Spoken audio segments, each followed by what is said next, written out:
नमस्कार दोस्तों, मैं हूं हिमालय सिंह और आप देख रहे हैं भोजपुरी पब्लिक न्यूज़। और आज की इस वीडियो में हम बात करेंगे जुबली स्टार दिनेश लाल यादव के बारे में, या कि 2021 में उनके नाम पे कितनी फिल्में आने वाली हैं।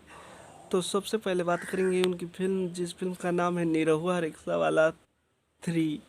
जी हाँ, निरहुआ रिक्शा वाला 3 में स्टार कास्ट में नजर आएंगे जुबली स्टार दिनेश लाल यादव और अमरपाली दुबे की जोड़ी एक बार फिर देखने को मिलेगी।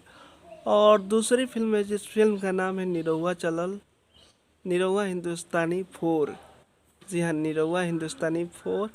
और इस फिल्म में स्टार कास्ट में नजर आएंगे जुगली स्टार दिनेश लाल यादव, अमरपाली दुबे और अक्षरा सिंह एक साथ नजर आएंगे। और तीसरी फिल्म है जिस फिल्म का नाम है निरहुआ चलल ससुराल 3। इस फिल्म में स्टार कास्ट में नजर आएंगे अमरपाली दुबे और दिनेश लाल यादव, निरहुआ और एक नई हीरोइन। और चौथी फिल्म है जिस फिल्म का नाम है निरहुआ चलल अमेरिका। इस फिल्म में स्टार कास्ट में नजर आएंगे जुगली स्टार दिनेश लाल यादव और अमरपाली दुबे नजर आएंगे। और बाकी के स्टार कास्ट का चयन जारी है।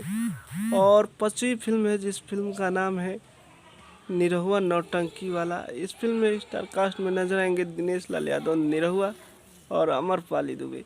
और छठी फिल्म है जिस फिल्म का नाम है निरहुआ टांगे वाला। इस फिल्म में स्टार कास्ट में नजर आएंगे अमरपाली दुबे और दिनेश लाल यादव, निरहुआ। और बाकी के स्टार कास्ट का चयन जारी है। तो आप लोगों को दिनेश लाल यादव की 2021 में आने वाली नाम पे फिल्म का न्यूज़ कैसा लगा, कमेंट करके बताएं। और हमारे चैनल भोजपुरी पब्लिक न्यूज़ में नए हैं तो चैनल को सब्सक्राइब ज़रूर करें और लाइक करना ना भूलें।